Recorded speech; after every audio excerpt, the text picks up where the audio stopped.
everyone, and welcome to Silver Sunday. This Sunday evening, July the 10th. How's everybody doing? Good. How are you? I am good. I'm wore out though. Tommy wore me out yesterday. You were in a galaxy far, far away. We went to a galaxy far, far away, and my legs are still feeling the pain today. So, but it was fun. We had a blast. BJ and I hung out with he and Renee, so we had lots of fun. Nice. So, and I see Luna took her first ever comic book shop trip. She did. She loved it, obviously. Of course. Yeah, I'll show you what we got her. Excellent. Yeah, I was going to say, what was her favorite comic? Ooh, that's a nice one. This is Tales of Suspense number 98. Wow. Cat vs. the Panther. So yeah, that's going to go somewhere special for her in my box. It's a bedtime story, right? Yeah, well, exactly. Mummy couldn't have a go at me about spending the money because it was for the babies. Smart man. Yeah. Well, and 98 is just before the switch to the split, right? If you say so. I just like the cover. So Tales of Suspense, that features also, there's an Iron Man story in there, right? Yeah, Captain America and Iron Man. Yep. They go through, I can't remember, they go through issue 99. And then then they split and become Captain America with his own title, starting with issue 100, and Iron Man. Of course. Yeah. So yeah, it's very, very cool. So yeah, that was that. She loved Tales of Suspense is one of these one of the few Marvel Comics runs that I have nothing in. Really? Oh. I don't have a lot of it. I don't have a lot. I just like the cover of this one. Yeah. Yeah, there's some sharp coverage back then, right? Yeah, they look cool. They look cool on the wall. And Roberta, how about you? How you doing? Trying not to catch COVID, actually. Oh my gosh, is it the all whole around household, you? Almost whole household has it. Oh my goodness. Sorry to hear that. Worried here. Not sure if I'll be okay or not. So you're sequestered in your room office there? As much as I can. Anytime they come to the door, you just do this, right? Pretty much, yeah. Yeah. Stay away. Don't breathe I'm on trying. me. Not sure if I have any hope of not catching it. I'll see. Yeah, it is tough. Once it gets into your household, it's pretty much not necessarily a foregone conclusion, but maybe. Yeah. Could be. Yeah. We'll see. So, yeah. It's just worrisome. It is very worrisome. I mean, I guess the good news is it's been around for a couple of years now, so they have a better handle on, how to handle it and how to deal with it and that kind of thing. Well, at least it is a little bit less deadly, which is, one of the bigger factors that, has been, I think, one of the biggest panics about it. Yeah. And yeah. So yeah, I know we've talked about that before. This version of it is, the one that's popular, at least, is a little bit milder. So hoping that's okay. Yeah. Well, hopefully if you get it, it'll be no worse than the sniffles for you. Don't know. Fingers crossed. Yeah. Thank you. Fingers crossed. Hey, guys, if y'all didn't know it, we got a Kickstarter going. Did y'all know that? I heard something about that. And I heard some whispers here. I heard it was funded within less than 24 hours. That's what word on the street is. The word on the street is absolutely correct. It was funded in less than 24 hours, which was very exciting. Yes. Wow. And I'm looking at the page right now, and it looks like we stand at 29.67 with 51 backers. So we have been kicking around stretch goals. Hopefully we get some of those announced tomorrow and start chasing some stretch goals. But y'all want to watch the video? Oh yeah. Go on. Yes. Excellent. Let's put the video. Curtis just asked for it. Okay, so here comes the video for our Kickstarter.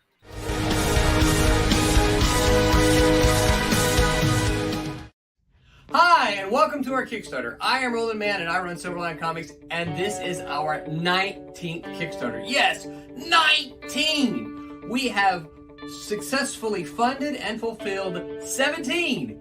Why not 18, you ask? Because we're still in the middle of shipping those books. So it'll make it. We're just now in July. So it's going to be on time. But I'm here to tell you about the next one. This time we've got 3 comics in one Kickstarter. But I'm going to shut up yakking, and I'm going to let me tell you about Trumps. Take it away, Roland. Hi. Let me tell you about Trumps. Trumps is a superhero sci-fi story set on the deck. Yes, it's about playing cards. There are 4 kingdoms at war. You might guess: hearts, spades, diamonds, and clubs. Yes, they're at war. The one who wins, the one who has the most power, can declare themselves Trump. We don't know who that's going to be. You don't know who that's going to be yet, because you got to back the Kickstarter to find out who's going to win. Which kingdom will be declared Trumps? This is number 3 in a 4-issue miniseries, and I'm happy to tell you 4 is so close to being done. We'll be kickstarting it very soon. Hi, this is John Crowther. I am the writer and co-creator, along with artist Del Barris, of the Teen Beetle series, and I am excited to announce that we are coming back to Kickstarter with Silverline. And once again, we are seeing Teen Beetle in his battle with Dr. Mantis, as Dr. Mantis is trying his hardest to seize the formula for vitamin 2X. And as you know, that is how Teen Beetle gets his powers. So join us. I invite you to join us. Pick up this second exciting issue and get ready for the third one. Switchblade is the story of Scott Nathans. Set in New Orleans, Scott is just a small-time boxer hanging out, trying to make day-to-day. But he gets fed up with the justice system when a couple of killers are let loose by the justice system because the policeman forgot to read them their Miranda rights. And everyone knows that they killed this little girl and did nasty, despicable things to him. So Scott decides to take justice into his own hands, and he becomes a Switchblade. It's a 3-issue miniseries, and it's set in the world of cat and mouse, so hope you come along.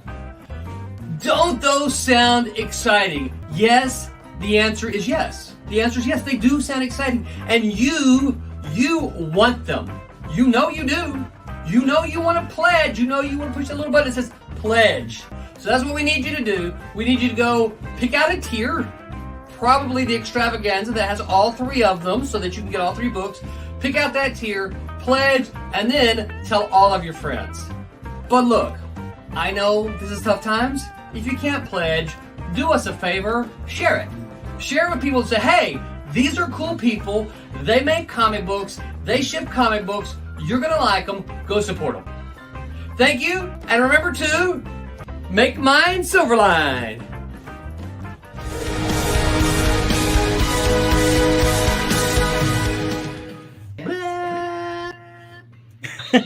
So that ending's awesome. Oh, Very you had a cool. lot of spots on that. Post-credit sequence. Yeah. The funny thing, it was because I was later than normal getting the my video shot for me, and you know, BJ and I have been talking about it. We've had several, as you might imagine, several bloopers over all the videos, and I'm like, I don't know if I have all the other videos still. Like, once we've used them, I think I deleted them, you know, and so I wondered if I could find them. It might be cool to put together some kind of blooper reel from like all of the Kickstarters we had, you know. Totally. Oh, that sounds fun. That's funny. Yeah. So I have to look and see what we might have. So we've got some stuff left. Obviously, it's all about the books. We want you to buy the books, get the books, and read the books and love the books. That's what we want you to do. But if you'll notice, there's still some of the original art is gone, but there's still there's still covers left. There's still the Dean Zachary cover for Switchblade 2. Tommy is still inking that, so actually one of Tommy's inked pages went before he was able to get me the finished version of it. So Wow. yep, Dean's version of the Teen Beetle number 2, Dean's Teen Beetle number 2 cover went. Let's see here, and we've still got several Switchblade pages. A couple of them have gone, but there's still some Switchblade pages left. There's still some Teen Beetle pages left. And one of the things that I'm kind of excited about on this one, y'all, is the t-shirts. Yeah, right? those look cool. The Yeah. t-shirts look great. So we've been looking around for a vendor, and we fingers crossed. We hope, because the vendor who made our Silverline t-shirts, the ones that we've been wearing with just the logo, couldn't do what we wanted them to do. Mhm. And so we're like, well, we want to try some t-shirts with, characters on them, with some of the images on it. So we had to look around. And so they made some suggestions to us, and then we had some other suggestions. And so we finally found someone who said, yeah, I can do those. And so that's what we're going to try. So I am optimistically anxious, cautiously optimistically anxious. Yeah, because, again, I want to see, I would love for this to be something that we can do on all of our Kickstarters moving forward, is be able to have a t-shirt offering for each of the titles that we do, and let's get, let's see people wearing some of our characters out there. So I'm excited about that.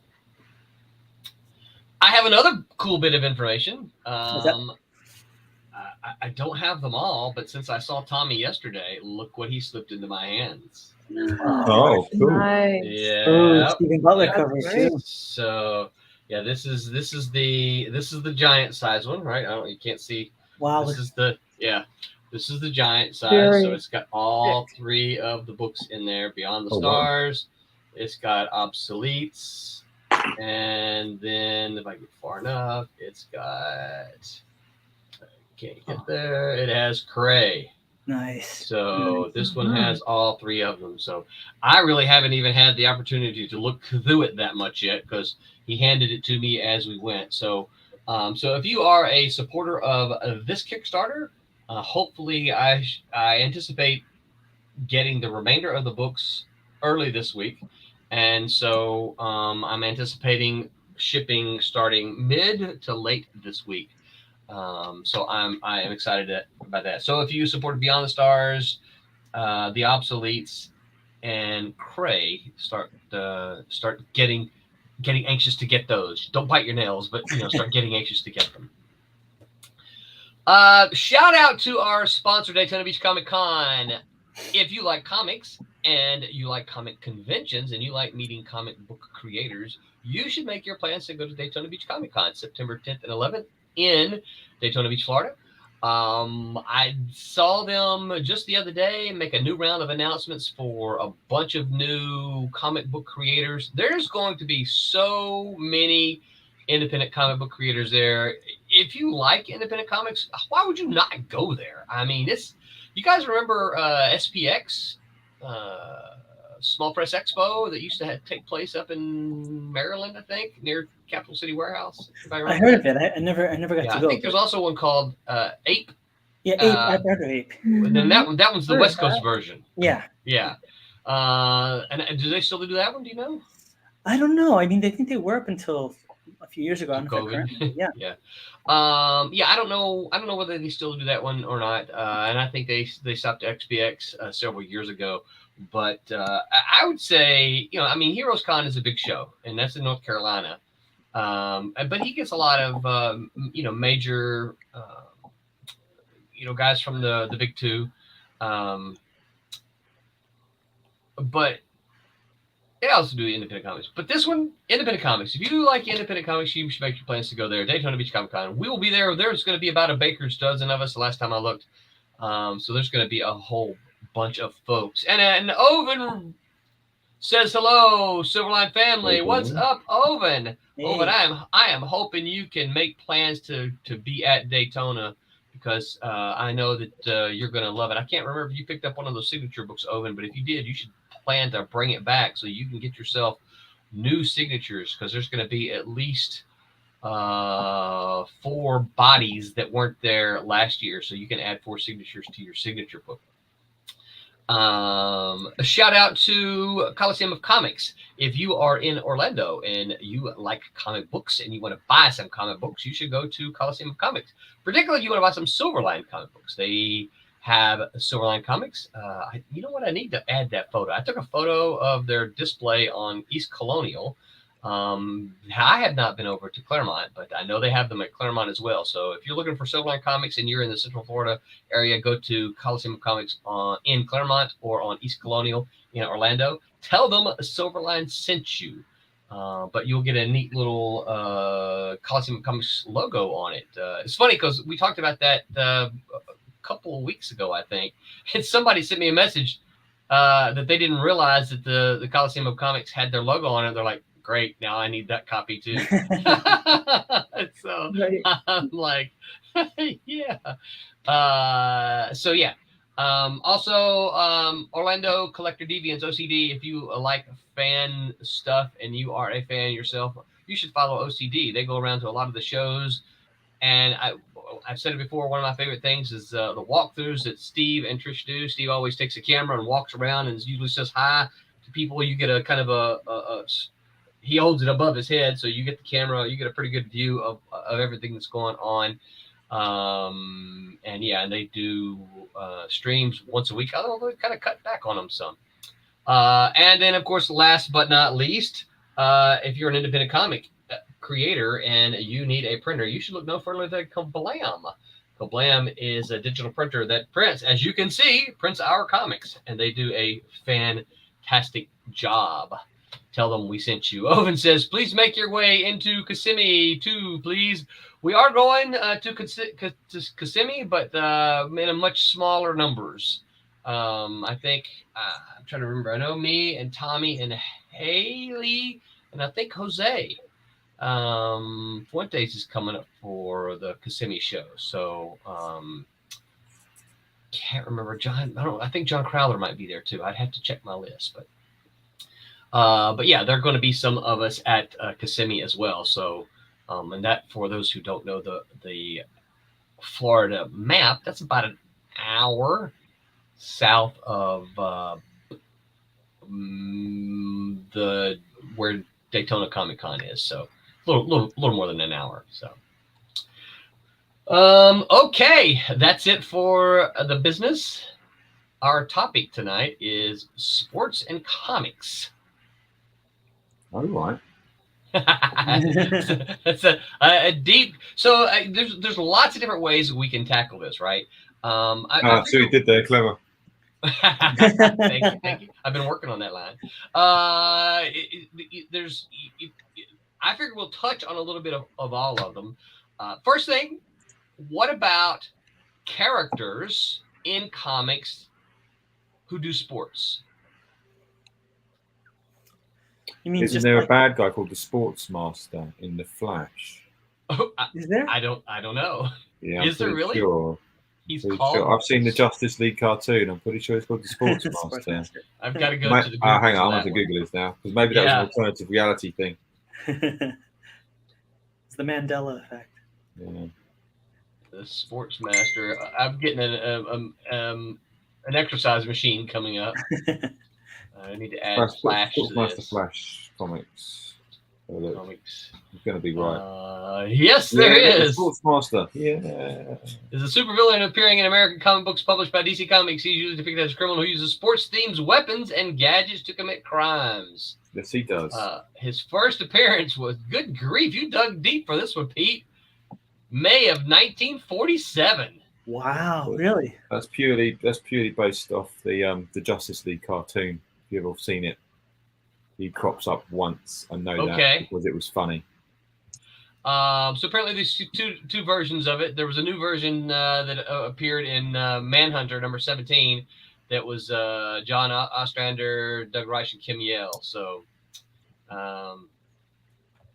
Yeah, so well now I'm getting deeper into the wiki, and there's several versions. Earth 1 version, New 52. Yeah, okay, so interesting. That's one I was not aware of. You're welcome. Thank you. My work is done. I'll leave. Not yet, no. What else? You want me a color? What's that? You want me a color? Yeah, good. I didn't Yeah. think about that. Yes, I pop can it up. share. Roberta's like, I'm going to get out of answering this question by offering. I am not. I remember there was Marvel had that New Universe line back in the mid '80s, and they Yes. had a team called Kickers Incorporated. Do you Yes, remember Kickers Incorporated? I was waiting. I was just hoping somebody would bring that one Yeah. up. And they were a football team, but I can't remember. I don't remember much of the story. I just remember they were a football team, and Yeah. they got imbued with superpowers or something like that. Right? Did you buy them? I had the first issues of all the New Yorks because, Yeah. hey, collector's item. It was Marvel's Number New one, Universe. Yeah. And a couple decades later, and in the 10-cent bin, you can find them right now. So Yes, you can. Yeah, I am sad to say I bought them. But like you though, I was still I was still sort of in that collector mentality, collector mindset. Is that Marvel was doing something new, and I wanted to get all of them, and so I bought every single new universe title they came out with. The number one issues. I bought 2 copies of the number ones, and they bought the runs until I finally just said, okay, I don't want these anymore. that was something that Jim Shooter had headlined, right? That was when Jim Shooter was still there. Is that yes, right? Yeah. And some of it was good. I mean, there was a dozen titles, I think. There was Kickers, there was DP7, there was Night Mask. Night Mask. That was an interesting one. I think that was Steve Englehart.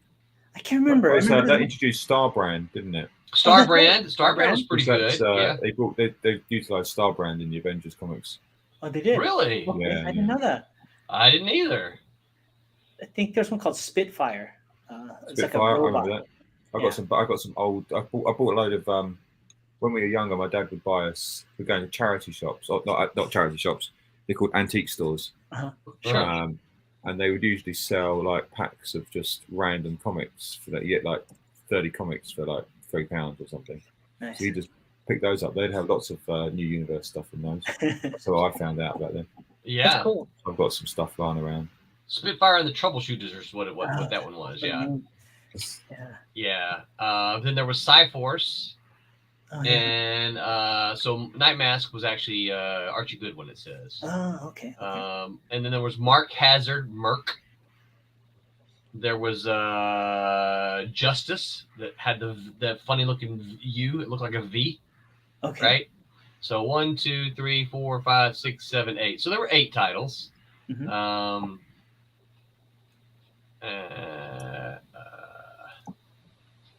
So I don't guess I'm seeing any other titles beyond that.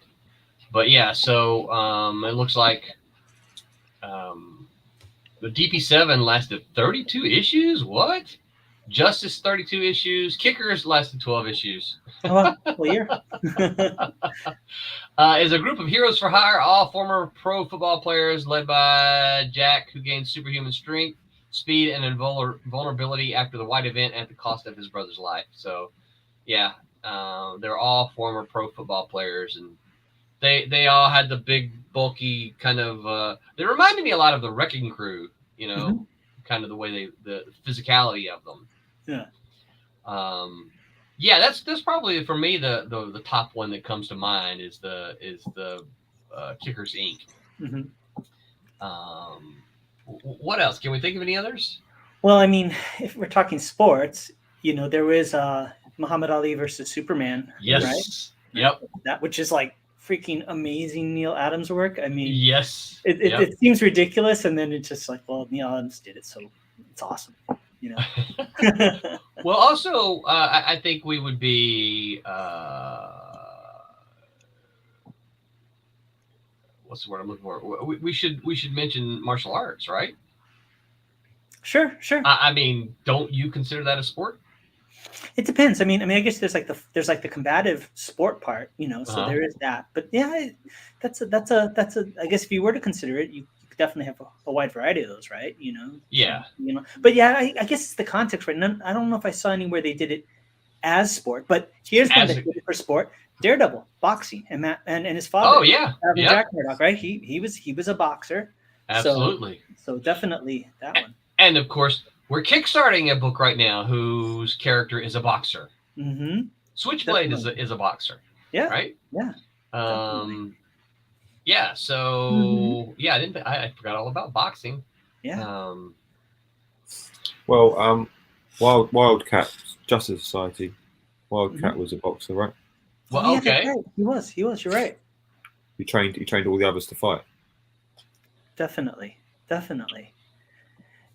And I think I recall, I mean, it wasn't like proper sports, but I remember several of Chris Claremont's runs of X-Men where if they weren't starting out in an action-packed Danger Room sequence, they would start out with them having a picnic or doing football or doing some kind of sport, or baseball, doing some kind of sport to kind of like be the establishing, opening scene. So some of the power. Oh, the X-Men were always playing basketball, weren't they? Yeah, they were. Yeah, kind of like skimpy no tops and right, of course. Yeah, it's like beach volleyball. Yeah, definitely. Of course, the Twilight movie, they the vampires played baseball too. Remember? They did, really? Right. That's awesome. Yeah, they did. Yeah, so we have basketball, football, baseball. Trying to think. Those are kind of the big three in the U.S. Yeah. What about soccer? Oh, basketball. What's that? I said basketball is a really big one. Yeah, I'm trying to. I can't think of any. Yeah, I can't either. I'm trying to think of some of the bigger names. Okay, so did we ever see Larry Bird? Or is there Michael Jordan? Mm-hmm. And I don't remember them ever being in comics. I remember G.I. Joe. They had at one point there was some licensing deal where they were going to have a character based on Rocky Balboa. And they had like their G.I. Joe Marvel Universe kind of thing where they would have all the profiles and the dossiers. And they had a character named Rocky Balboa, and he was a boxer. And then I guess the deal fell through because in the next issue that came up of that was like, it said, there was no that's a falsified record. There was no person employed by G.I. Joe named Rocky Balboa. But I mean, they had gone through the trouble of giving the whole bio and the illustration. Yeah. So I remember that. Well, that's kind of cool. They addressed it that way. It was falsified information, Yeah, definitely. It's clever. Yeah. I'm trying to think of any like basketball. What about soccer? Are there any soccer players? I don't recall. I don't think so. My problem is I don't know enough about soccer I mean, Pele is the last really name I remember in soccer. Say that again. How do you pronounce it? Pele. Americans. Hey,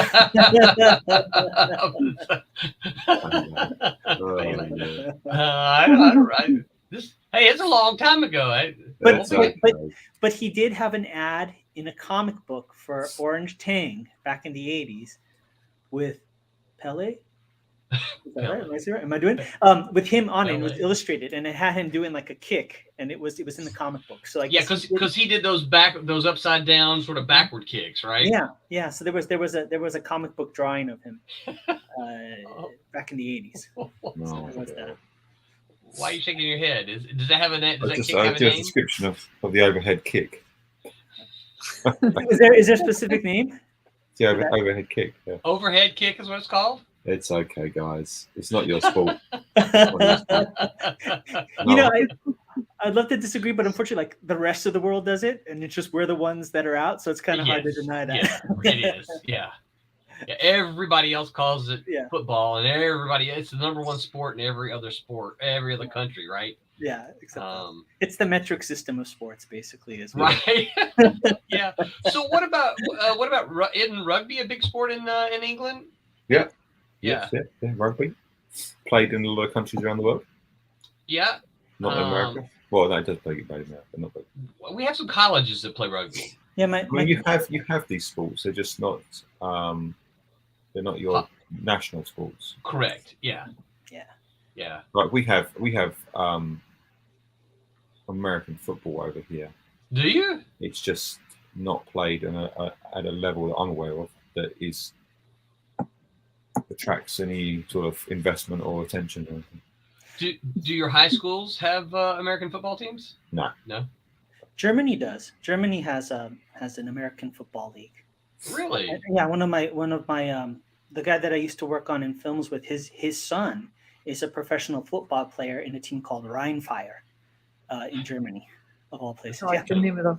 It's a cool name, right? Yeah, it is a cool Great name. name. Yeah, it is a cool name. It's a great name for a kid. This is my son, Rheinfire. It's like Right. I suspect it probably has a lot to do with where you had your Air Force bases, isn't it? Your American bases. You obviously had a large presence in Germany. Mm-hmm. Yeah. You also had a presence here to a lesser sort of extent. Yeah. And I guess where else out in Japan and because they love baseball over there. baseball, and basketball and stuff. Yeah. Yeah, definitely. Whereas we were everywhere, so everywhere plays what we played. Yeah. It's pretty much true. Yes. What about cricket? Yeah, so cricket's played everywhere. It's played in America. I've noticed. When I was out there were cricket teams. Mm. That's a sport that I've always wanted to try because I've never ever played it at all. I've seen it and I don't fully understand it. I've watched it. I've never watched it with anyone who understood the game, right? So they couldn't explain it to me. But just watching it, I picked up some. It's very difficult to get into it if you don't understand what's going on. Yeah, well, I think that's probably like any sport, I would think. But football, soccer, is very easy.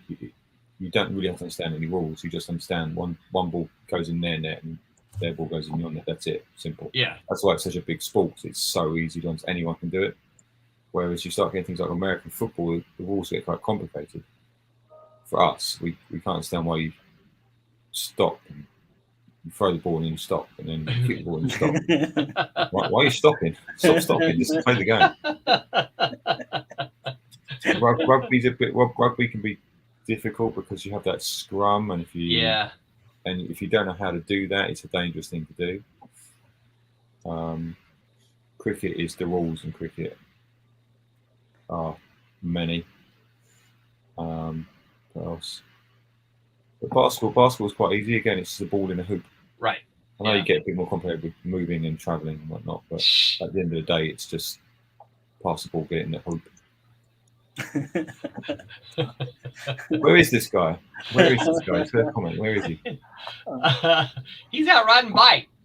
He's riding a bike. He is. He got a nighttime invitation to ride on Sunday night. I said, dude, you can't go ride on Sunday night. I'm like, that's our stream night. He goes, well, they asked me to do it on a Sunday night thing. He goes, I might be back in time, but I might not. I'm like, dude, you go Saturday night. Go, He can live stream. He just put his cell phone on the handlebars, and we just get his head like this. Oh, that's funny. Yeah. Hear the crocodile or alligators in the background chomping away. Yeah. Chasing. I think he said that's what they're. I want to say that's what they're doing. They went to ride around. It was like an alligator ride, and it's almost like they were going and tempting the alligators to eat them, and because it's the that sounds like a good idea. Wow. That doesn't. I was just glad he didn't invite me because I'm like, the only reason you want to invite me is because I'm slower than everybody else. It's like, what's it saying? To get away from a bear, you don't have to be faster than the bear. You just have to be faster than the person next to you. That's right.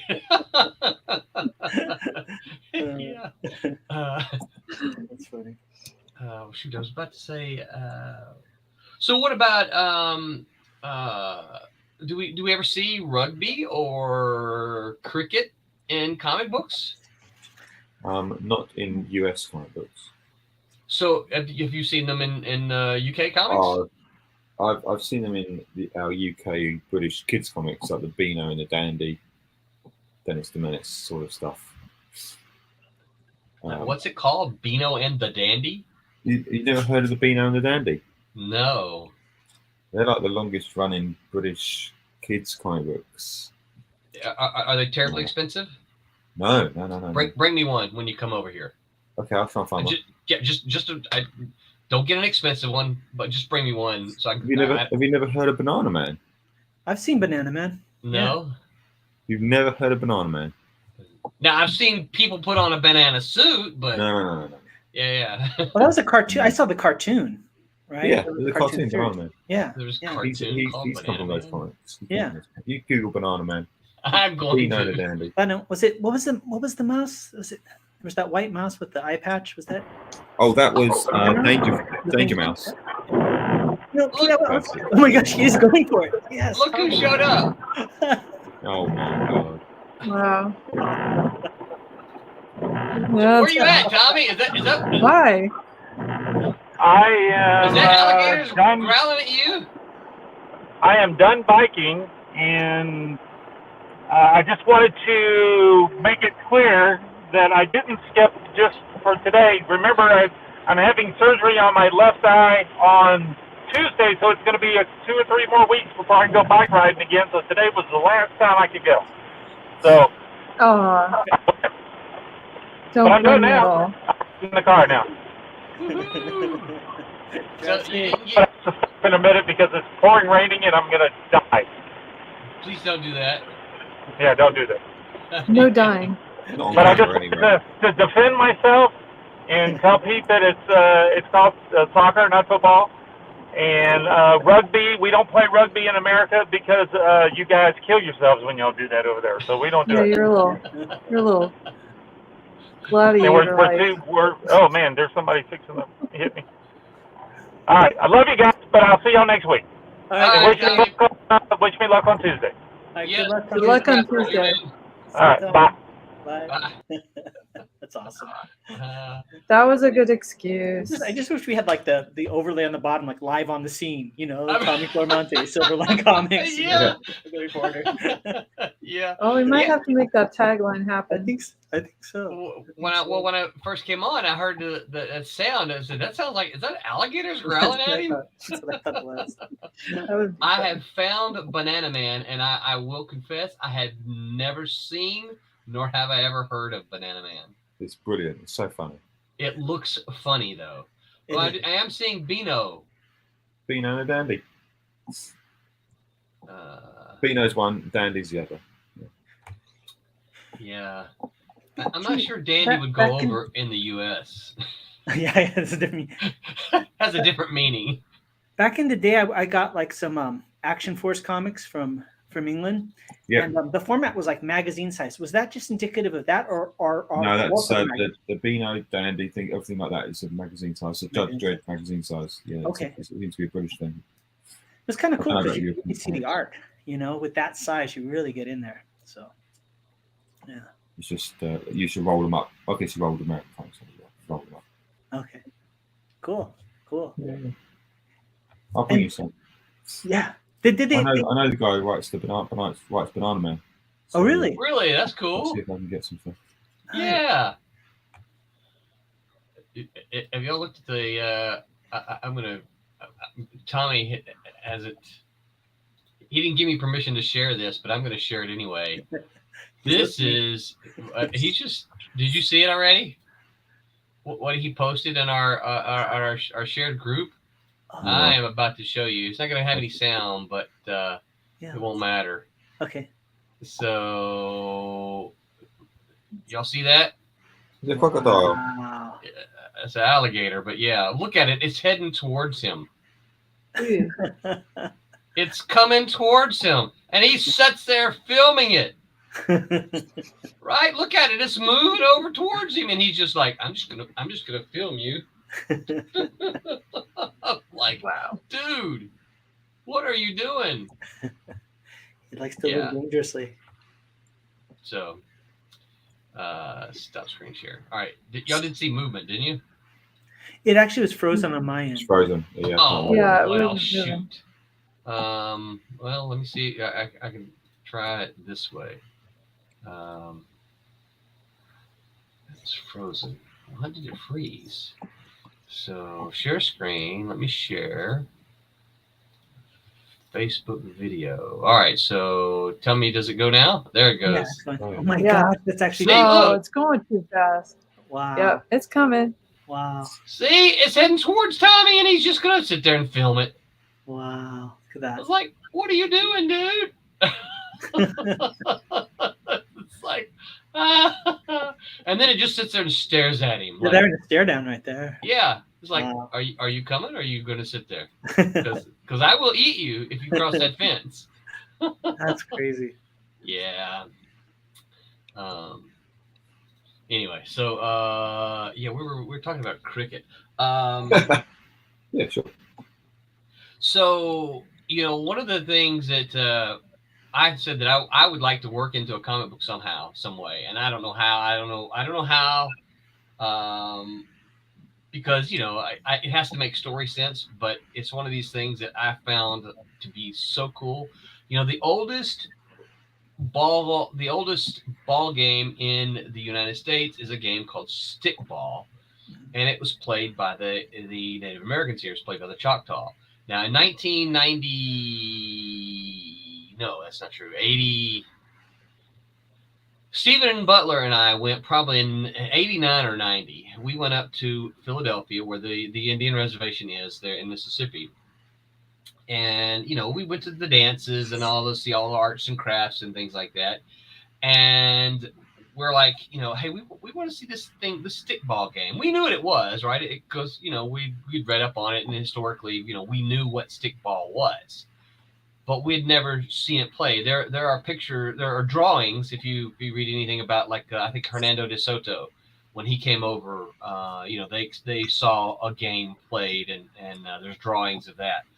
Literally, here's what this game is, right? So they put these two posts. It's about the size of a football field, and they have posts at either end, kind of like a football, the goal post, right? Except their post is just a straight up post, right? It goes up probably, 12 feet, something like that. It's just like a 4x4 driven into the ground, right? And there are 25 people on a team. Wow, So really? There are 50 people out on the field.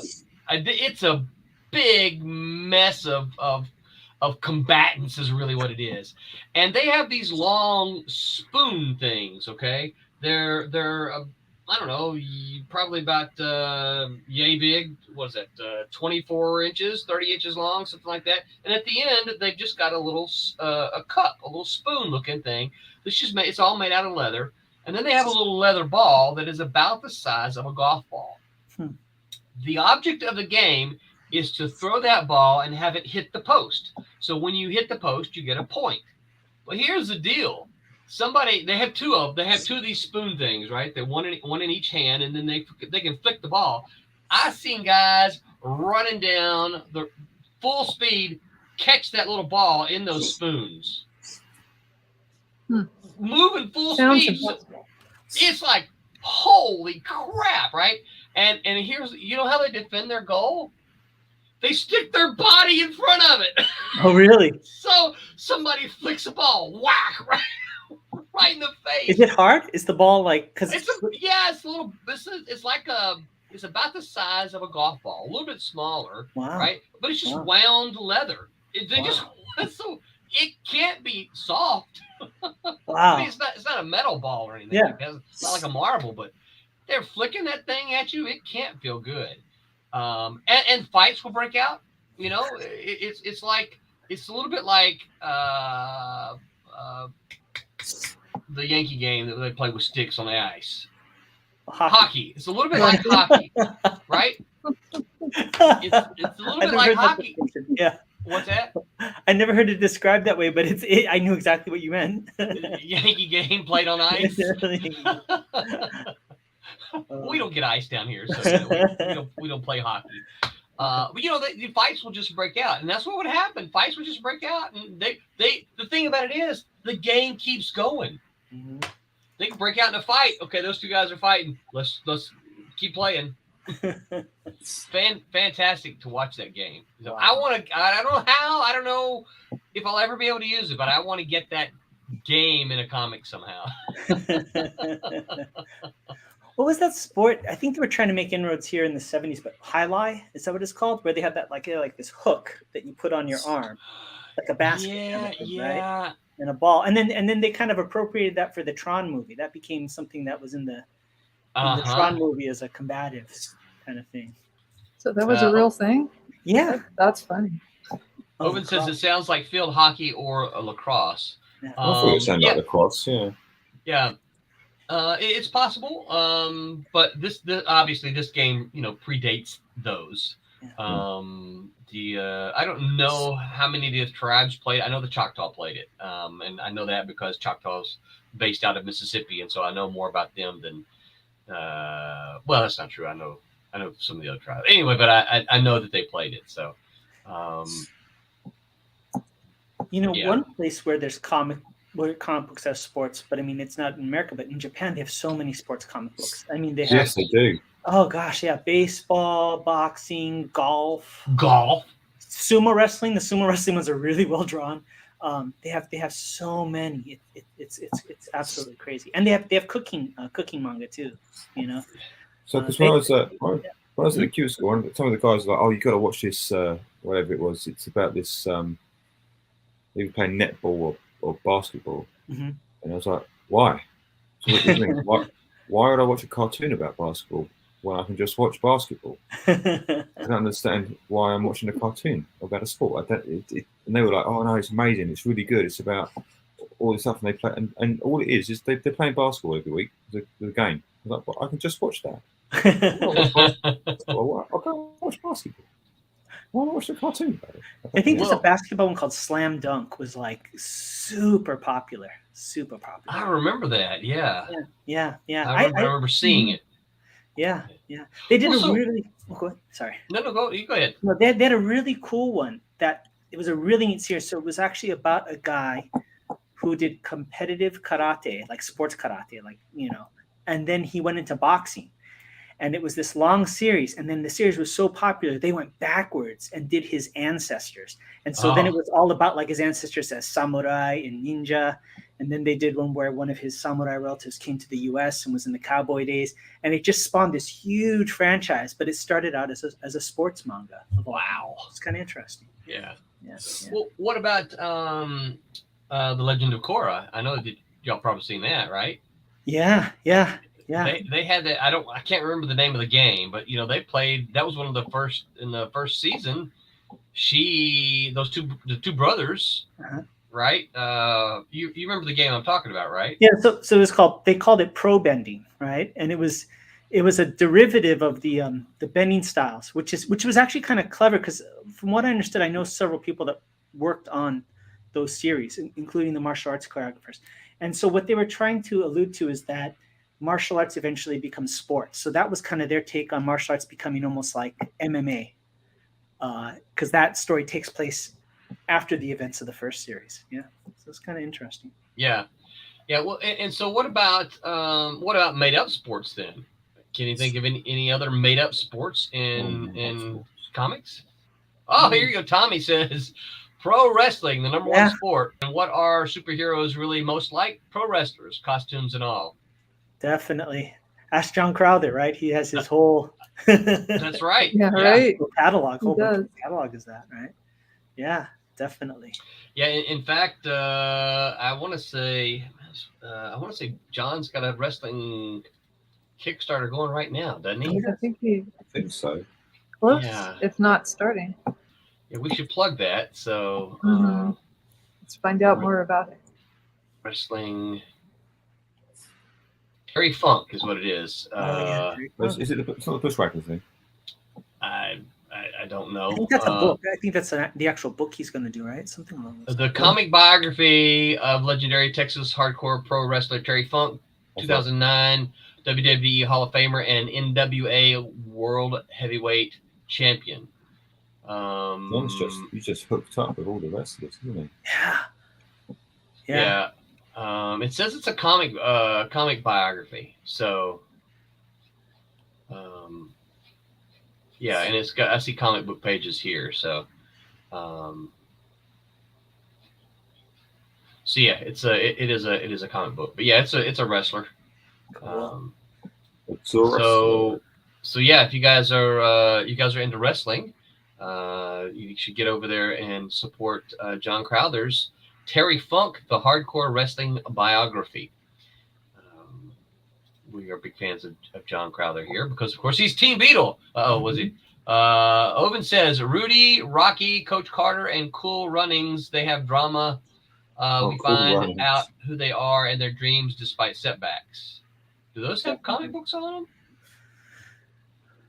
More movies, I think. But yeah, Cool Runnings was a movie. I don't know if there's a comic book first. But... I haven't seen Cool Runnings. I don't. You've not seen Cool Runnings? I have not. Oh no. Is it about a soccer team? No. John Candy, right? It's about the Jamaican bobsleigh team. Oh no, I haven't seen that. 1993. That's an old movie. I should have seen that one. It's so good. It's just got John Candy in it. Mm-hmm. Huh. Legend. No, I have not seen that. Well, that's what you're going to do this week. Actually, yeah. I'm probably going to go see Thor on Tuesday. Oh, that's right. I haven't seen it. Yeah. Yeah. I'm curious. Curious. We watched. I don't think I can go until everyone's healthy. Until you can't go for a while. I can't go anywhere. Yeah, unless you can like slip out your window and leave the rest of them behind. Yeah, so we have to be careful. Yeah, well, have fun. Let me know how it is. Yeah, you want us all come? Tommy's already seen it. He started to tell me about it yesterday. I'm like, no, shut up. Oh, he's such a spoilers. Did he like it at least, or did he say if he liked it? Yeah, he did. He said he liked it. Cool. Yeah, cool. That's good. Yeah. Oven said the same thing. That's your homework, watching Cool Running. Yeah, that's true. You should see it. Yeah, I'll have to look that one up. See if I can find it on one of the streaming places and give it a watch this week. I can't get over this Banana Man. It looks so funny. Mm-hmm. You might be able to find the cartoons on YouTube. Oh, you might be able to, right? Yeah. On Netflix? On YouTube, maybe. YouTube. Oh yeah, YouTube. Okay. Yeah, the artwork reminds me a little of something. I can't place my finger on it. No, it looks funny. So do we want to see comic books about sports? No. No. Well, that's just me, but no. So I want to watch sports. I'll go watch sports. I can watch sports. There's 1,000 channels devoted to sports. I don't know. What if it's a made up sport? Would that be different? A made up sports? Yeah. Mm-hmm. Well, in space or something? No. Let's say like the Legend of Korra, for instance. Did you watch that, right, Pete? I don't know what that is. You've seen Avatar: The Last Airbender? No, I don't know what that is. Okay. It sounds wonderful. It's actually pretty good. I know of Avatar: The Last Airbender, but it's not Avatar: The Blue for people, is it? No. No. No, I don't watch any of that. No. It's anime, isn't it? It's U.S. anime. It's kind of anime inspired, right? But it's U.S. Yeah. Well, it's like when you walk up to an American and they say, "I draw manga," and I'm like, "Yeah, no, you don't. You're not Japanese. You draw manga inspired artwork, but it's not manga because you're not Japanese." That makes them so mad. I haven't followed any of that, so I don't really know. Yeah, it's anime inspired. It's I know they did a film, Last Airbender film, didn't they? Oof, that's a rough movie. Oh, you're talking about the live action thing? Oh, live action one. Oof. Yeah. No, I'm not. I don't want to watch. I don't want to read something about sports. That's not what I read comics for. I read comics for superheroes and other things like that. Not sports. I kind of don't mind it. But you were just trying to catch us, weren't you? No, I'm trying. No, Roland, have you written a comic book about sport? Huh? Have you written a comic book about sport, Roland? I have not. You're now trying to pitch to everybody. Is that what you're pitching next? No. Hey, DC. I just thought about it. DC did Strange Sports Stories. Oh, they did? Is that on Roberta's screen now? That was Lips. It looked like Lips. It was Lips. It was a little soft, so I crunched it, bitmapped it, and put it back. Looks much better. Nice.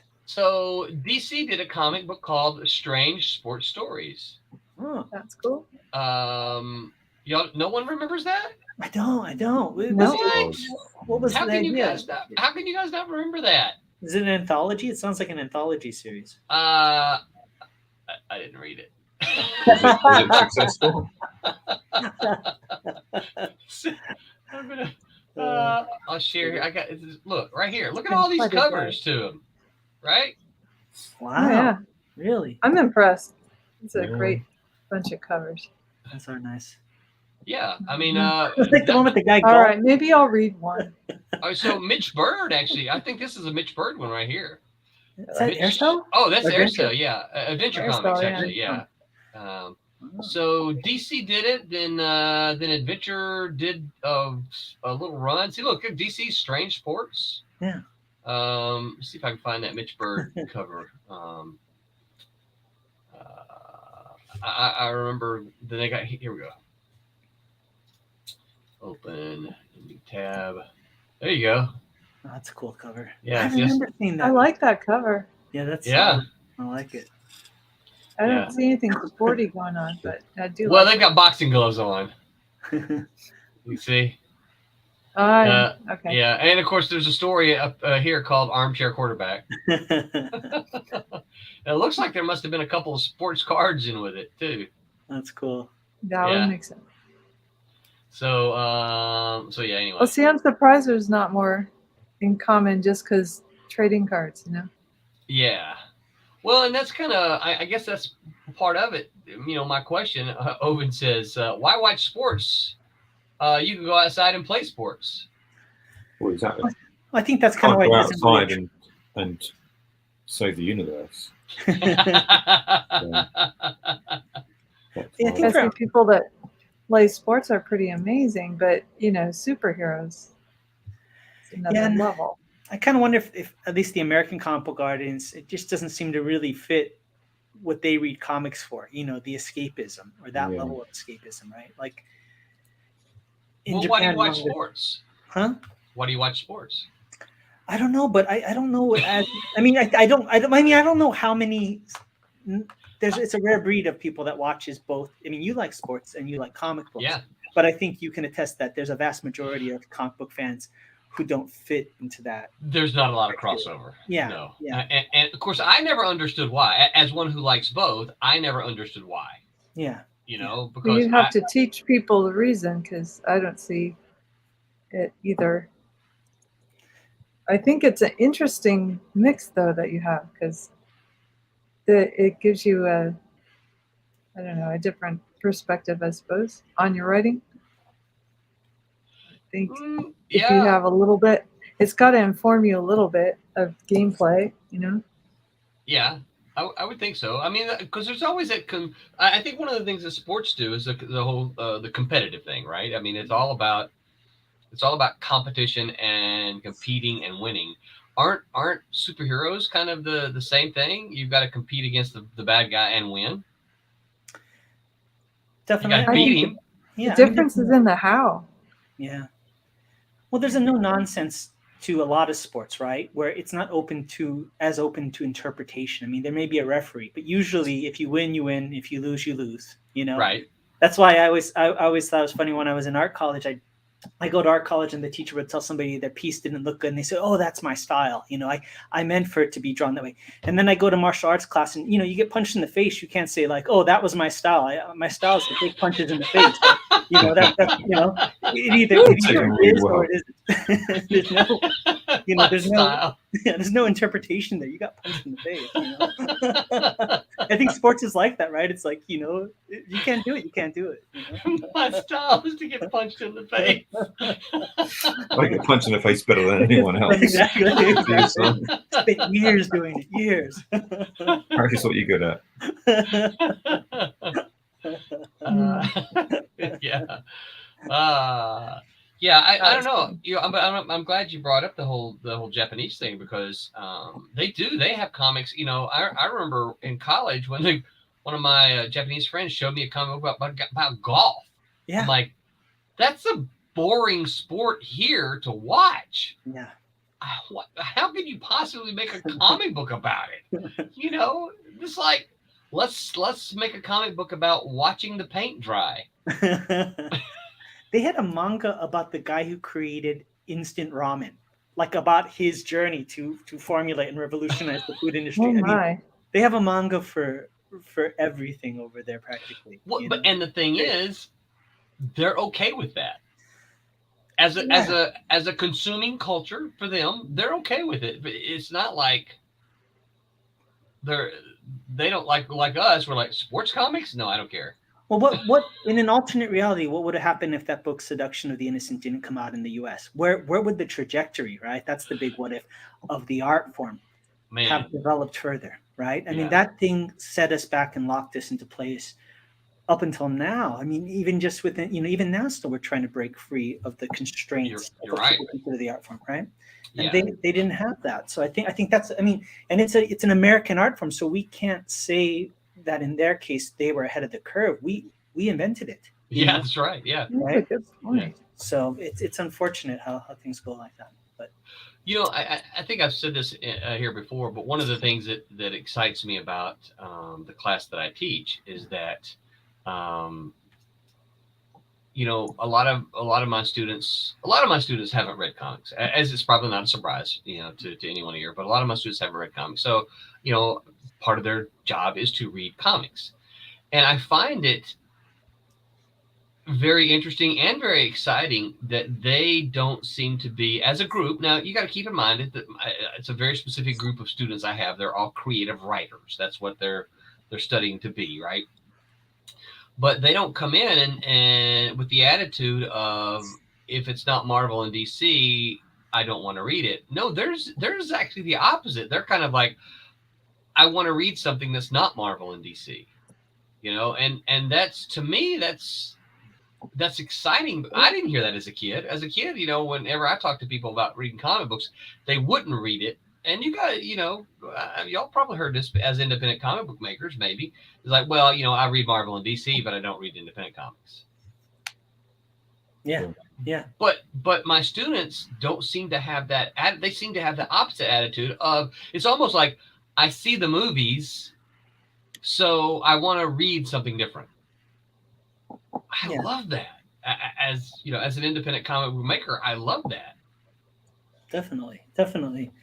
Owen poses a good question here too. He goes, "We like sports movies, so why are sports comics a stretch?" It's a good point. I just don't think anybody's devoted enough to actually committed to doing a really good one yet. I think if somebody did, I'm sure we would, but commercially, I don't think anybody's invested the time. As of now, it might change. Yeah. Right. Well, what are the great sport movies? And then there are quite a few. Yeah. But yeah. Ultimately, it's about the people, isn't it? Right. It's about it's a personal story or a team story, and then there's a big game at the end where they ultimately win or something happens that proves that it's all been worth it. I'm not sure you can get away with that in a comic book, having pages of dialogue and then last issue, there's the big game. And then if not, you're having a big game every single comic book, every issue, and then it just sort of loses its impact. Yeah. So I'm thinking about what I watched recently, Hustle on Netflix, the Adam Sandler film, basketball thing. It's amazing. It's good. Really? Right. Really? So good. Yeah. It's all about the character's personal journey, and it's great as a film. Yeah. It'd probably be great as a book, but as a comic book, you'd read 100 pages of emotional stuff. Yeah. And then there's a big game or big competition at the end. But you could do the games leading up to it. You could, like, if it was a boxing one, you could have the matches that lead up to the top tier boxer, or if it was a sports team, the games that lead up to the top tier playoff. I mean, I think it could be done. The one thing I think that the manga does really well is they make it almost superheroic how they depict it. I mean, they'll do things like Like there was one where I forget if it was a rugby comic, but the guy was about to, shoulder check another guy, and they literally superimposed like a battleship behind him, like to imply like his force was like the power of battleship, Really? or a bull. And yeah, I mean they just blow it so far. The best way to say it visually is if you've ever seen, there's a movie called Shaolin Soccer, one of the funniest. Yes, it's brilliant. God, it's great. It's so good. If you haven't seen it, you have to check it out. It's like watching a live action manga anime. And the whole shtick is this comedian, Stephen Chow. He did the movie Kung Fu Hustle, if you've ever seen Kung Fu Hustle. But the idea is that his Sifu has charged him with spreading the Shaolin martial arts. And he's trying to find a way to make it relative to the modern era. And he decides to apply all the martial arts moves to soccer. And so you have his whole soccer team. Everybody has a special kung fu move that it's crazy. It is amazing. You really should check it out. That sounds funny. Yeah, it's really funny. Yeah, very funny. Well, it's like, one of the things we talked about a couple of years ago, and I didn't watch any of it, but I know that the show was popular. These poker games, they were televising poker games, and of course, my first thought was like, who wants to sit around and watch a poker game? But apparently there was an audience for that, right? Well, when students talk about writing card games, I'm like, no, that's boring. It's just people sitting around the table playing cards. What are you gonna do? Show me the what's the Western, the good, bad, and the ugly.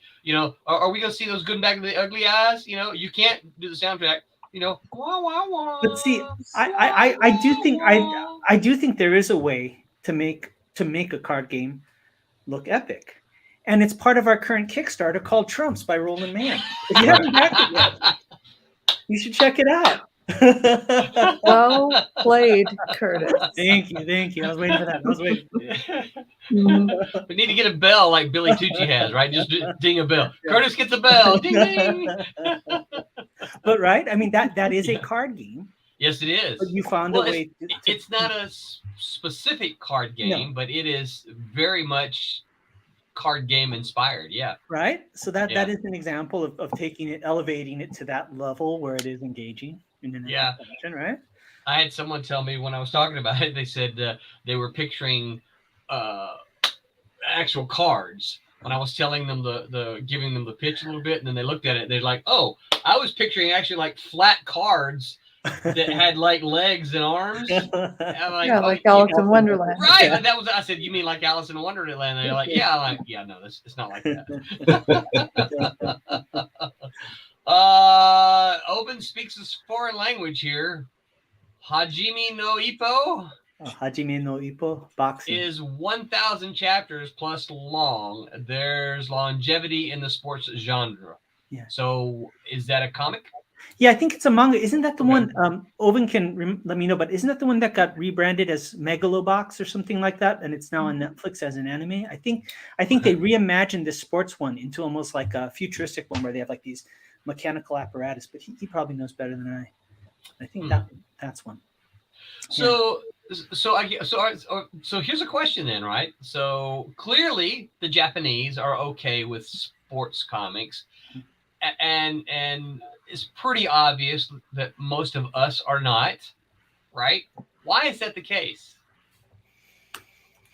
I would say it's because they're comfortable with a huge variety of genres in comic books, right? There's actually businessman manga about this guy's business deals and stuff like that. So there's no association, the medium with the genre, right? Whereas for us as Americans, the medium and the genre more or less are the same thing for most people. That's kind of my thought. Yeah. Interesting take on it. Yeah. What do you guys think? Sounds plausible to me.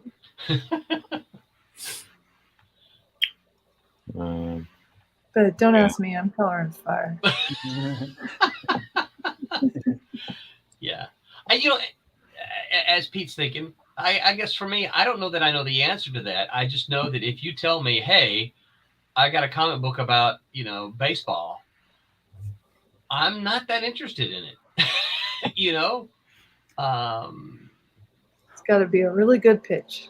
Yeah, Yeah. it's just like I don't know that I want to read that. Well, didn't John Crowther say that one of the things that was so great about his books is, and where he sold his books, it wasn't necessarily comic conventions. He would go to wrestling conventions. Oh, he goes to People that wrestling like conventions, yeah. wrestling would pick it up. So I think that's the thing is if you were selling a basketball comic, go to a basketball game or a conference or something like that. I think that's the difference is you don't go to the people who normally would read comics. You go to the people that like that sport. Yeah. And that's where you would find that crossover probably, Yeah. Because I don't think it occurs to people that they can find that, unfortunately. Yeah. No, I think you're right. Yeah. Yeah. I think that's I've told John before, I think that's an excellent thing that he's doing is going to these wrestling, matches, conventions, or whatever he's doing. I'm not a big wrestling guy, so I don't know, but I know he's going where the wrestling fans are. And I know that they move copies after copy after copy. They move a lot of copies. I can believe that wrestling fans are comic book fans. Yeah. Because like Tommy said, there's a real crossover between wrestling and over the top superhero stuff. Oh, totally. Yeah.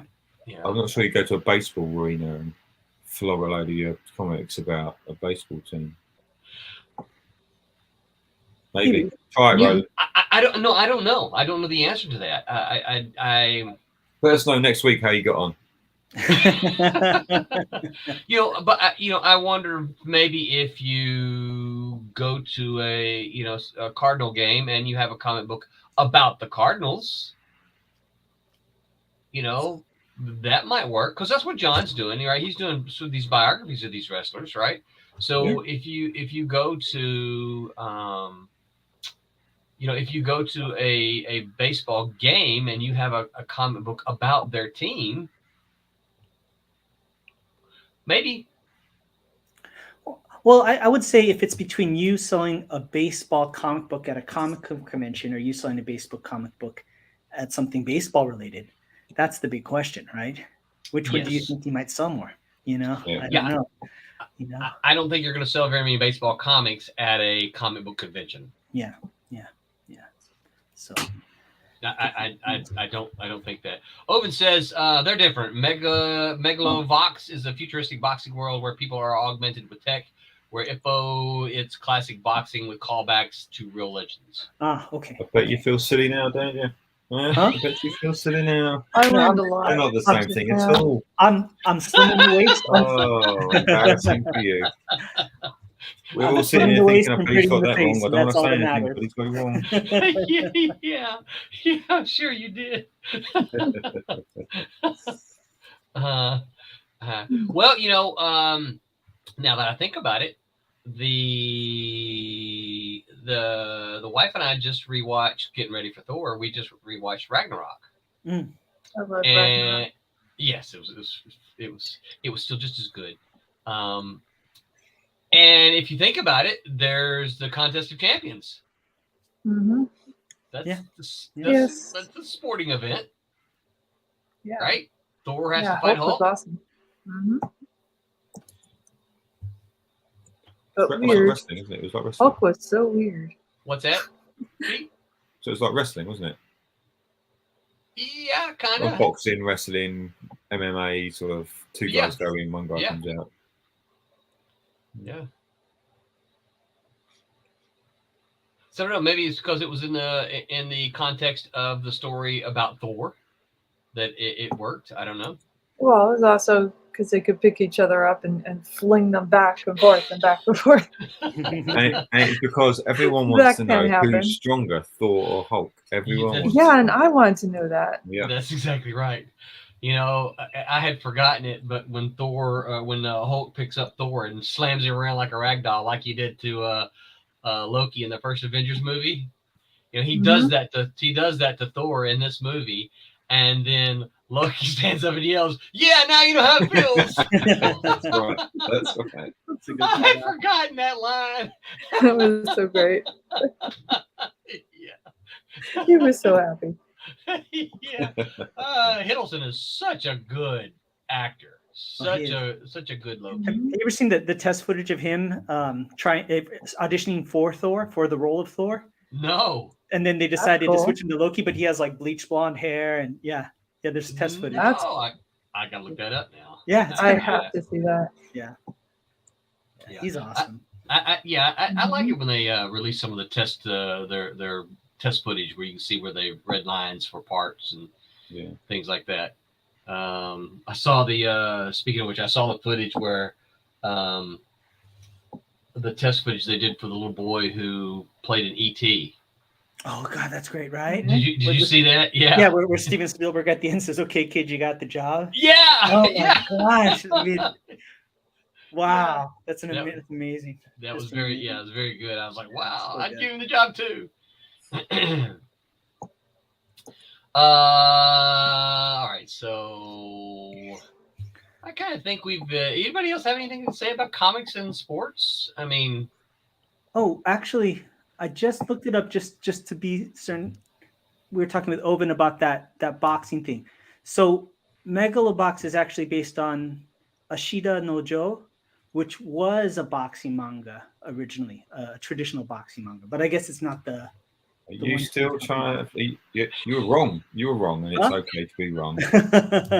You're trying to fight your corner. No. Oh, no, what I actually meant was, Pete, I forgot. right. Pete, I forgot to wish you a happy 4th of July. So just for me to you. I was right. It's just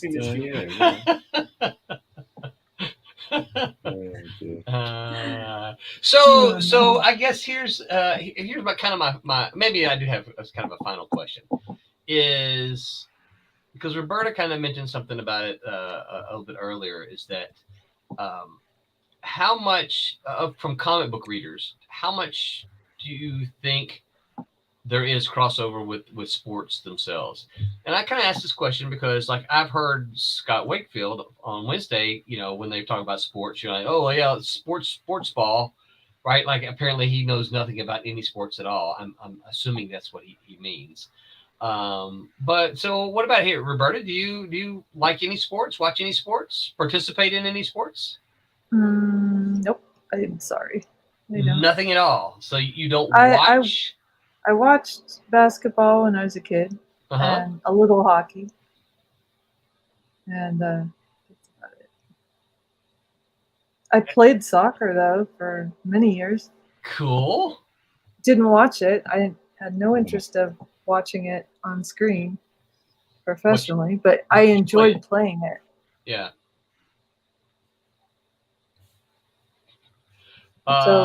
Yeah. So Curtis, accepting martial arts. Sure, of course. Given. What about you? Sports? Yeah. The funny thing is for me, like, the more I did martial arts, the more I just appreciate movement and athleticism across the board. Like any sport, dance, anything, because there's a crossover, right? And even in like art and action sequences and movies and all that stuff, I mean, athleticism is athleticism, and so I appreciate it all. Even if I don't understand it all or I don't know how to play the games, I can watch almost any sport and get a lot of appreciation out of it. Yeah. So I would say, I think the biggest thing is as far as storytelling in sports is, and for those that are athletes or have done athletics, for me, the game or the match or whatever is always symbolic of like life struggle. That's why movies like we were talking about earlier are such a big deal. And that's the one thing you gain from sports, is this kind of symbology of conflict and how to resolve it and how to deal with adversity. And I think if there's a way to bridge that, I think you could totally do it in comic books. So and teamwork. Yeah, teamwork. Yeah, definitely. So the question, do you, Curtis, consume sports? Oh, like watch sports? Yeah, of course. Oh, okay. So like, which ones? What do you watch? Baseball. I watch baseball, of course, all the combative sports, that kind of stuff. Yeah. So do you watch like pro baseball? Yeah. So you a Dodger fan? Depends. Which year? No, I'd say as far as team sports, it's baseball, Mm-hmm. And then I like watching like Olympic sports just for the sheer athleticism of them, Yeah. And then I love combative sports, definitely. Actually, the thing that I really get into now more than like MMA, I really like watching sumo wrestling. I've really gotten into watching that lately because it's just amazing that those guys, as huge as they are, can move as fast and be as Yes. athletic as they are. It's Yeah. insane. Yeah. So I watched the sumo wrestler show up on Whose Line Is It? okay. I'm a huge fan of Whose Line.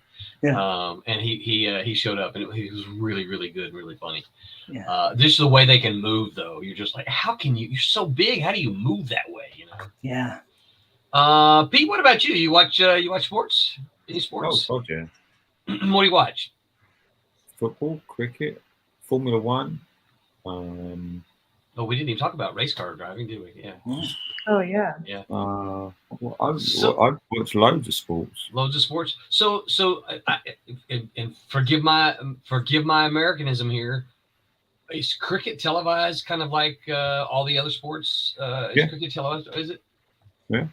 I don't know if I've ever seen cricket on TV. Well, the international games are always on television.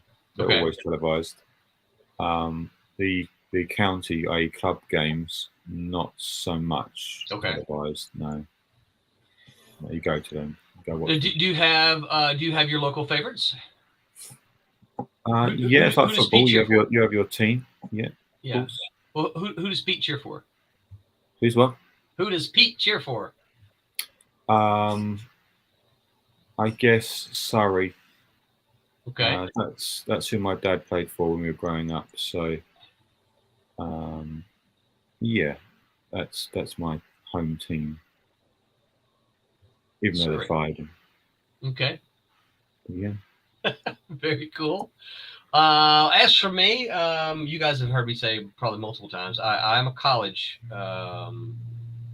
more of a college sports aficionado. I don't really watch that much professional sports. I used to watch baseball until they had the strike in 1987 and canceled the World Series. And then I think I just figured, okay, well, if you guys need money so badly that you're going to cancel the World Series, I don't need to watch you. That's not to say we actually go to some of the local minor league games here in person. I like to go sit at the ballpark and watch it. It's just something relaxing about just sitting there eating some peanuts and watching the guys. It's a slow game, it's not a fast game, but much better than golf. But I don't watch pro football. Matter of fact, it's probably been nearly 2 decades since I've seen a Super Bowl. I used to kind of go to those, Super Bowl parties and watch them. I can't remember if we ever did that when I was at Malibu or not, but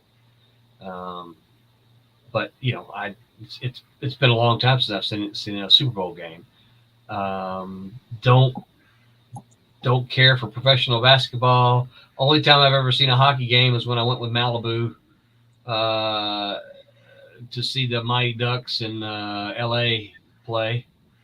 Remember, we all went as a team. Mm-hmm. Or team. We all went as a. We would have gotten demolished. Yeah. Well, so do you remember? This is a funny asterisk in Malibu history that probably not a lot of people know. Malibu had a basketball team that took on Image Comics. Oh, I didn't know that. Really? Yeah, they beat the crap out of us. Oh, Yeah. I didn't know that. I think that we did it during a San Diego Comic Con. We kind of had ideas of, Marvel and DC used to play softball. Oh, And they would have an annual softball game, which I just think is cool. I would love to get a Malibu Comics softball team up. Malibu Comics, listen to me. I'd love to get a Silverline softball team up and compete against some of the others just for fun. It was kind of along those lines. We're like, hey, I guess nobody wanted to play softball or couldn't find a field or whatever, so that we decided to play basketball. And Charles Marshall, who was one of our writers, he wrote some of the Planet of the Apes stuff, wrote some X-Mutants, and other things. Charles is a tall guy. He played basketball a lot. I think we had Gary Martin, who the inker, who is a tall. He was a tall, slender, kind of athletic fella. He played on the team. I can't remember who else played. Kirk Patterson, of course, played. Rob Sutherland played. But the image guys were shorter, but they were fast and just ran the Malibu team to the ground, beat the dog out of us. Was this post their business relationship with Malibu, or was this while they were still being published? It was post the business relationship. Okay. Yeah. That makes sense. Okay. Yeah. But it was fun. Yeah. Not a lot of people know about it. There wasn't a whole lot of people there spectating. It was just bunch of image guys and a bunch of Malibu guys and played basketball, and they beat the crap out of us. Well, Todd McFarlane wasn't he going to be like semi-professional baseball at one point, or he was really into it at one point? So right? that I'm a Todd McFarlane fan, right? Yeah. As a person. Yeah. Dude's like 4'10". He is?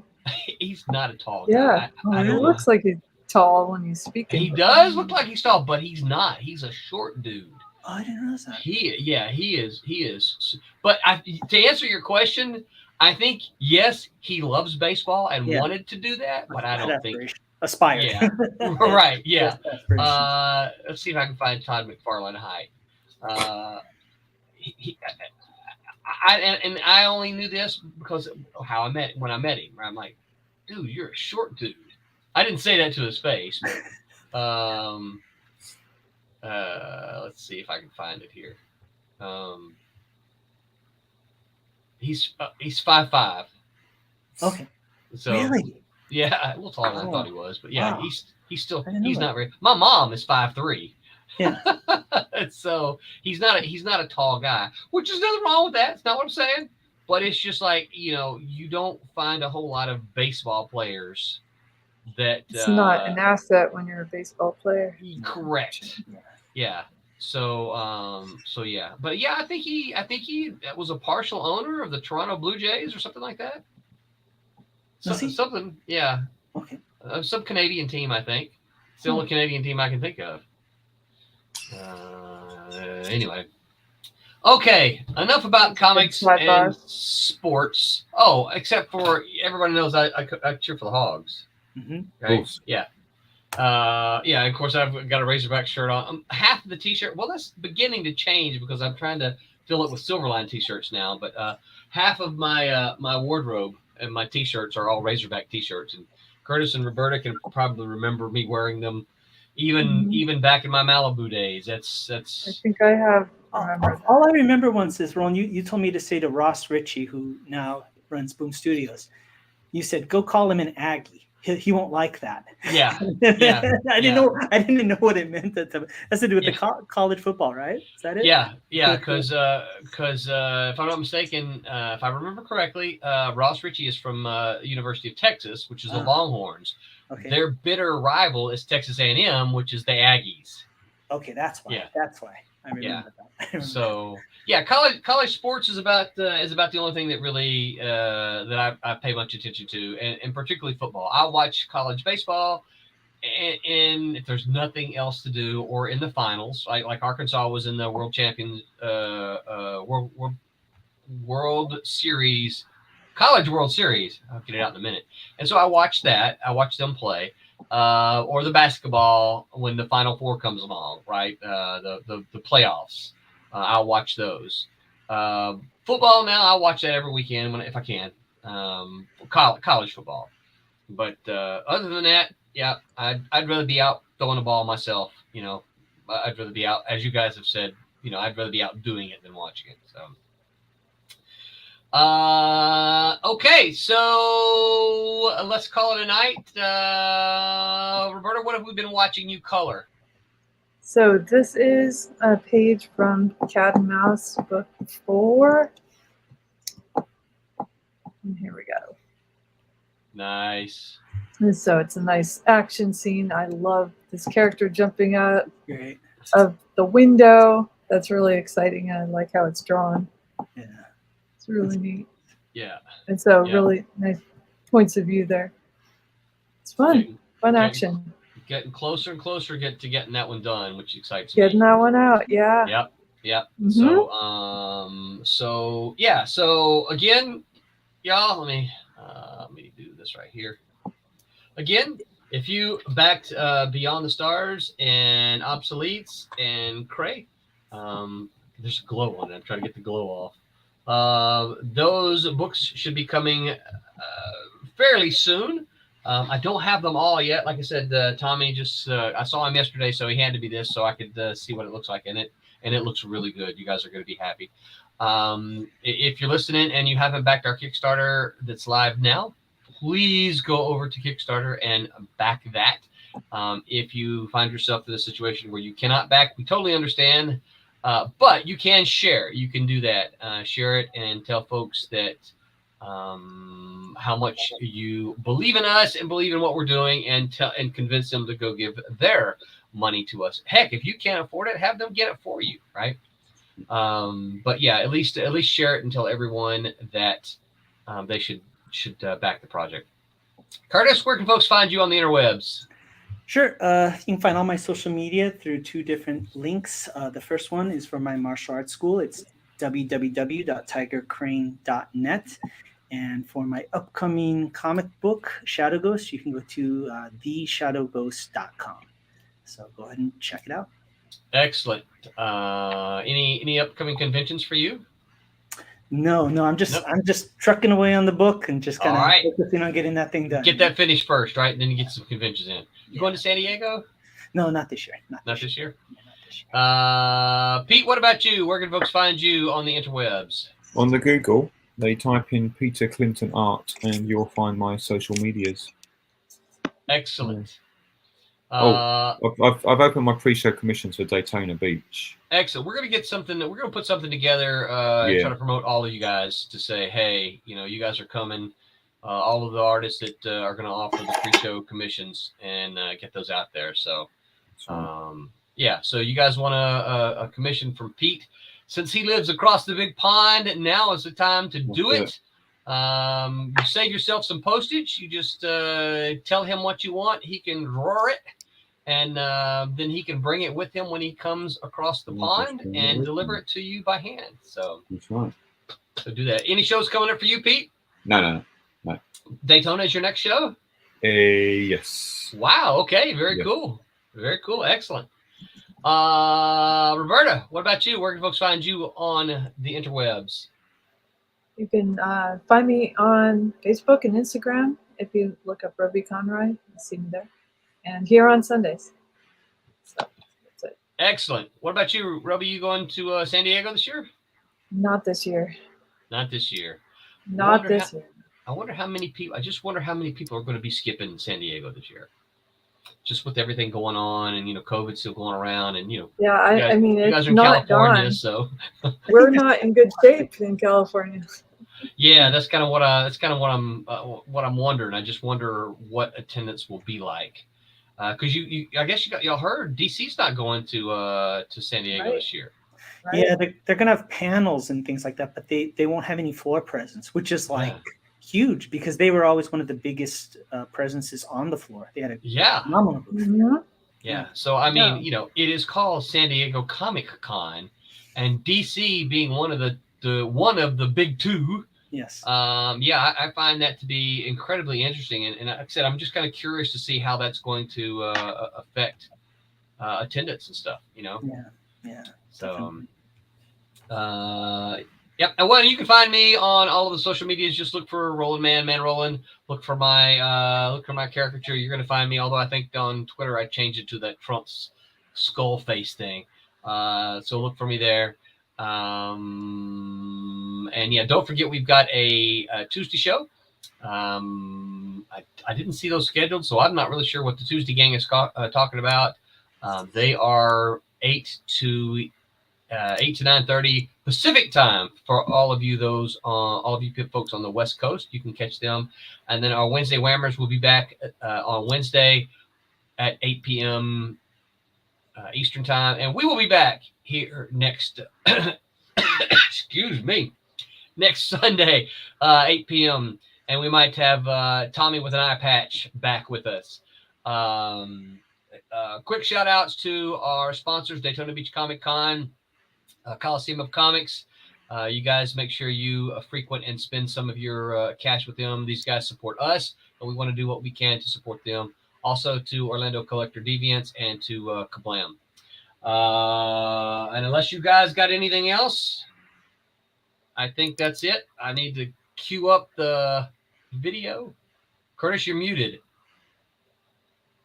Just remind everybody to check out our Kickstarter to make a pledge if you're so inclined, and to please share.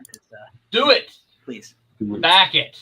All right. We'll see you guys next week. And remember to make mine Silverline. Good night, everyone. Hi, my name is Sergio Cariello, and make mine Silverline.